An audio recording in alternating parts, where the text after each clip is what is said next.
Bendecimos el nombre del eterno Dios de Israel, el Dios todopoderoso. Él tiene todo el poder, toda la autoridad y todo el dominio y todo el señorío en el reino de los cielos, en la tierra y debajo de la tierra. Estamos bajo su supervisión, dice la palabra del Señor. Así que un saludito a todos, amigos, hermanos y conocidos. Que la gracia de Dios esté siempre con cada uno de nosotros. Hoy quiero continuar con lo que es el éxito espiritual de los hombres de Dios que la Biblia registra. En el capítulo 11 y el verso 33 dice así la escritura: que por la fe conquistaron reinos, hicieron justicia, alcanzaron promesas, taparon bocas de leones, apagaron fuegos impetuosos, evitaron filo de espada, sacaron fuerzas de sus debilidades, se hicieron fuertes en batalla, pusieron en fuga ejércitos extranjeros. Esa es la primera etapa de los hombres de Dios. Se pueden ver milagros, señales, prodigios y maravillas. Esa es una etapa de los hombres de fe genuinos de Dios. Está la otra etapa, que es la que nosotros debemos de ver. Verso 36 dice así, hablando de los mismos hombres de fe: otros experimentaron vituperios, azotes, a más de esto, prisiones y cárceles. Fueron apedreados, dice la Escritura, aserrados, puestos a prueba, muertos a filo de espada. Anduvieron de acá para allá, cubiertos de pieles de ovejas y de cabras, pobres, angustiados y maltratados, de los cuales, dice la Escritura, el mundo no era digno, errando por los desiertos, por los montes, por las cuevas y por las cavernas de la tierra. Y todos estos, aunque alcanzaron buen testimonio mediante la fe, no recibieron lo prometido. Amigo y hermano que me escuchas, en la Escritura nosotros encontramos hombres de Dios, tremendos hombres de Dios, hombres de fe, hombres de buen testimonio, como dice aquí, que hicieron estas cosas que nosotros estamos viendo aquí.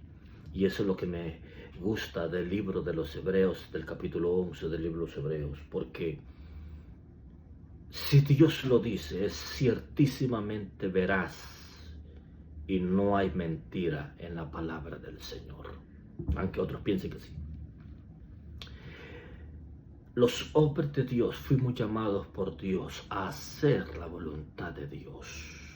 Los hijos de Dios fuimos llamados a cumplir el propósito de Dios si la persona tiene un ministerio, un llamado para algo específico, para algo que Dios lo haya dicho, lo haya revelado en el peregrinaje o en la carrera del Evangelio, que dicha persona vaya a atravesar o a pasar aquí en la tierra.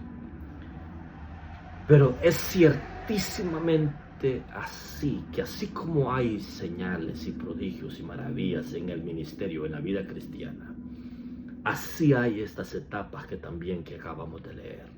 No todo es color de rosa dentro del Evangelio del Señor. La Biblia dice que por causa de su nombre nos van a perseguir. Seremos odiados y perseguidos por todo el mundo, dice la Escritura. Yo sé que hay naciones, hay lugares donde se ha visto esas cosas, pero no en todo el mundo. Y la profecía es en todo el mundo. No todos los hombres que tuvieron un éxito espiritual genuinos, porque el éxito espiritual es que conozcas a Dios y que termines bien delante de Dios. Porque aquí no se acepta que empieces bien y termines mal. Aquí solamente hay una dirección: empezar bien, entrando por la puerta que es Cristo. En el proceso Dios trabaja contigo y tienes que terminar como un fiel siervo de Dios, que hiciste lo que tu Señor te dijo que hicieras. Y lo principal que nuestro Señor quiere que hagamos es que guardemos esta palabra. Si me amas, guarda mis mandamientos, como lo he dicho miles de veces y lo seguiré diciendo. La única garantía que dice que hay para un hombre y una mujer de Dios es que obedezca lo que está escrito, que conozca las leyes de su Dios, que conozca a lo que su Dios le agrada. Dios nunca garantiza que tu éxito espiritual va a ir alineado a tu éxito físico. No lo garantiza Dios. Dios dice, sí, yo te voy a salvar, yo voy a escribir tu nombre en el libro de la vida, vas a ser bienvenido aquí en mi reino, pero solamente Dios, en la omnisciencia de Dios, sabe Dios cómo acabarán tus días. Juan el apóstol dice en el capítulo 1 de Apocalipsis, estaba yo en la isla de Pasmos por causa del testimonio y por causa de la palabra del Señor. Estaba sufriendo, estaba padeciendo, estaba en aflicción, pero dice algo muy importante, que estaba él en el Espíritu. Yo he enseñado que las pruebas, las luchas, las dificultades, las tribulaciones, los procesos, las traiciones y todos los bunches, ataques, todo lo que tú te puedas imaginar que un cristiano atraviesa aquí en la tierra, se vence cuando conocemos las leyes de nuestro Dios, cuando conocemos nuestros derechos, cuando sabemos cómo venir y caminar delante de Dios. Qué tan importante es conocer la palabra, conocer las leyes, conocer nuestros derechos. Dice la Escritura, nada ni nadie te podrá hacer frente en todos los días de tu vida, pero tienes que esforzarte, tienes que ser muy valiente, no tienes que desmayar, tienes que ser muy valiente, no tienes que apartarte de mí ni a diestra ni a siniestra. Ese es el mandato para que puedas vencer todos los días de tu vida, para que nadie te pueda hacer frente, porque Dios hace su parte y yo hago mi parte y usted tiene que hacer su parte. Hermano, el Evangelio es claro, el Evangelio es sencillo pero profundo y demandante. El Dios que demandó obediencia es el mismo Dios que demanda ahora obediencia.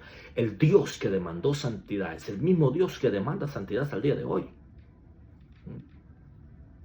No es que solo tú vas a recibir a Cristo y se acabó todo, no. Y eres salvo, no. La señal de que has recibido a Dios genuinamente es que vives para Él. Es que andas en sus caminos, es que andas en su voluntad. Entonces, Dios no le garantiza a nadie en que los días finales de Él aquí en la tierra, si es que esa persona experimenta la muerte, porque hay una generación, según la Escritura, que no experimentarán la muerte, los que sean arrebatados. Pero hay una generación que han padecido. Por ejemplo, todos quisiéramos quizás terminar como terminó Enoc, que fue traspuesto por Dios para no ver muerte. Todos quisiéramos terminar quizás como Elías o como Moisés, lleno de vida, de fuerza, sus ojos no perdieron el brillo. Pero ¿quién quiere terminar como Juan el Bautista decapitado? ¿Quién quiere terminar como Jacob, que a Pedro lo soltaron en Jacob? ¿No? ¿Quién de nosotros queremos terminar así? ¿Quiénes queremos terminar como Isaac, que ya estaba ciego, no podía ver? ¿Quién quiere terminar como Eliseo, que murió de una enfermedad que padecía, dice la Escritura? ¿Quién quiere terminar como los apóstoles? Sin embargo, esos hombres de Dios fueron hombres exitosos, hombres del Espíritu, hombres del nuevo pacto, hombres del Espíritu que dieron sus vidas. Hermano, no te dejes engañar si te dicen que tú tienes que ser un hombre muy súper bendecido y que tus días tienen que estar bien. No, es una mentira. El Evangelio es hacer la voluntad de Dios. Aquí revela un poquito el corazón de estos hombres. Dice que conforme a la fe murieron todos estos sin haber recibido lo prometido, sino mirándolo de lejos y creyéndolo y saludándolo, verso 13, y confesando que eran extranjeros y peregrinos sobre la tierra. Nada, desnudo salí del vientre de mi madre y desnudo volveré a él. Nada es tuyo, ni de tus hijos, ni de tus hijos, de tus hijos, ni de la cuarta generación. Todo es traspasable, todo va y viene.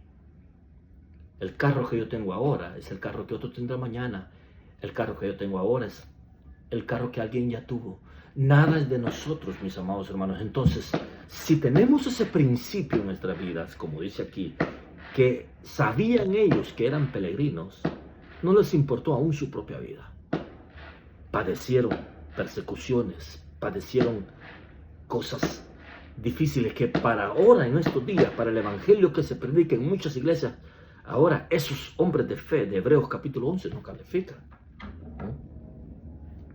Dice, porque los que esto dicen claramente dan a entender que buscaban una patria, pues si hubiesen estado pensando en aquella de donde salieron, ciertamente tenían tiempo de volver, pero anhelaban una mejor, esto es celestial, por lo cual Dios no se avergüenza de llamarse Dios de ellos, porque les ha preparado una ciudad. Ellos se despojaron de lo terrenal y buscaron lo espiritual, la esencia de Dios.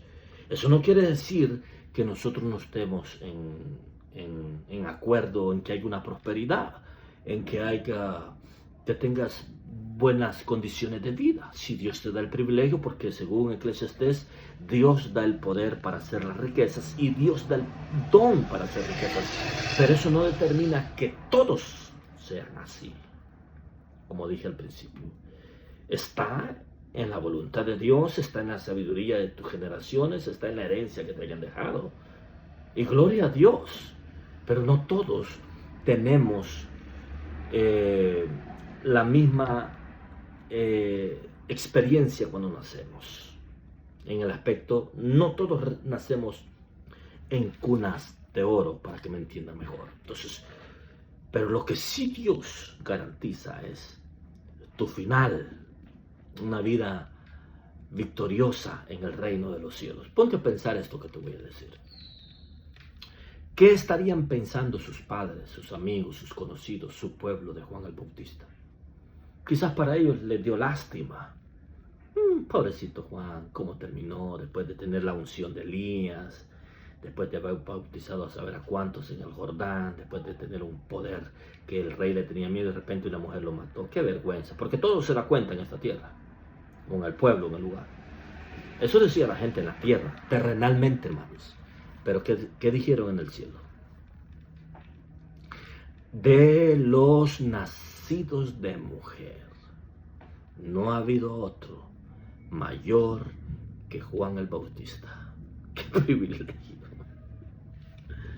Miren el consejo que dice de Moisés. Dice la Escritura: escogiendo antes el maltratado con el pueblo de Dios que gozar de los deleites temporales del pecado, teniendo por mayores riquezas el vituperio de Cristo que los tesoros de los egipcios, porque tenía puesta la mirada en el galardón. Esa es la clave, hermanos. Esa es la clave, tener la mirada puesta en el galardón, en la ciudad celestial, en las cosas de arriba. Entonces, no habrá nada que los estorbe. Vamos a participar de las cosas, vamos a trabajar, vamos a hacer nuestro deber como hombres, como mujeres, como jóvenes, sin olvidar lo primero. Y dice la Escritura en el verso 39, todos estos, aunque alcanzaron buen testimonio, mediante la fe no recibieron lo prometido, proveyendo Dios alguna cosa mejor para nosotros, para que no fuesen ellos perfeccionados aparte de nosotros. Es interesante. Capítulo 11, hombres de fe. Hombres que hicieron señales y prodigios, pero hombres que padecieron por causa de ese llamado. Hombres que discernieron las cosas espirituales y discernieron las cosas materiales. Hombres que tomaron y pusieron sus prioridades en las cosas eternas. Porque, hermano, las cosas eternas nos siguen a nosotros hasta la eternidad. Empiezan aquí en la tierra y nunca más volverán a terminar, porque continúa con la eternidad. La Escritura dice que tus obras de justicia, tus obras buenas, tus obras que tú hiciste dentro de la casa de Dios, esas obras, cuando partimos, dice, con esas obras siguen a los justos, siguen a los santos hacia la eternidad. Y la Escritura dice bien claro que Él, el Señor, el apóstol de nuestra fe, el gran pastor de las ovejas, nuestro gran sumo sacerdote, según el orden de Melquisedec, nos pastoreará aún más allá de la muerte. El reino de los cielos está esperando que se añadan a la Jerusalén celestial los que hemos venido de la cruz de Cristo para acá. Nos hemos acercado a la compañía de los profetas, a los millares de millares, a la compañía de los profetas, de los espíritus de los profetas hechos ya perfectos. Qué privilegio y qué bendición, mis amados hermanos, que tenemos nosotros. Muchos de estos hombres murieron aserrados, muertos, desamparados, pero eso no significa que no tuvieron un éxito espiritual. El éxito espiritual es para aquellos hombres y mujeres que renuncian a su ego, a su yo, a su carne, a sus deleites y ponen su mirada en las cosas de arriba. Yo te invito a que tú hagas lo mismo. Yo quiero seguir el camino de los justos, el camino de los hombres de Dios. Que Dios le bendiga, que Dios le guarde. Hasta la próxima. Bendiciones, mis amados hermanos. Bendiciones.